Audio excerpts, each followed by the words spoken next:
La prontezza dell'intervento, la capacità di valutare rapidamente la situazione di pericolo e il tempestivo ingresso all'interno dell'abitazione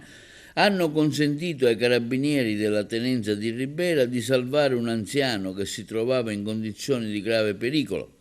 È accaduto nella mattinata di sabato 23 maggio a Ribera, dove la centrale operativa dei carabinieri, allertata dalla telefonata di una cittadina, ha inviato immediatamente una pattuglia della locale tenenza in un'abitazione del centro abitato, dove era stata segnalata la presenza di un uomo anziano sul bordo di un balcone privo di ringhiera al secondo piano di una casa. Giunti sul posto, i militari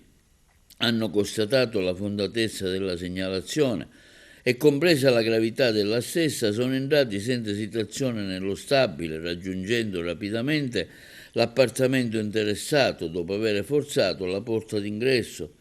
I carabinieri hanno individuato l'uomo a terra a pochissima distanza dal vuoto, riuscendo a bloccarlo e a metterlo in sicurezza prima che potesse compiere un gesto estremo. L'anziano era in evidente stato confusionale, è stato quindi rassicurato dai militari e affidato alle cure del personale sanitario del 118, che nel frattempo è intervenuto sul posto. Dopo le prime cure lo ha trasportato in un'ambulanza presso l'ospedale di Sciacca. L'intervento dei carabinieri di Ribera ha evitato che la situazione potesse avere conseguenze drammatiche, confermando ancora una volta il ruolo dell'arma quale presidio di prossimità, pronto a intervenire non solo nel contrasto ai reati, ma anche nelle situazioni di emergenza e di fragilità a tutela della vita e della sicurezza dei cittadini.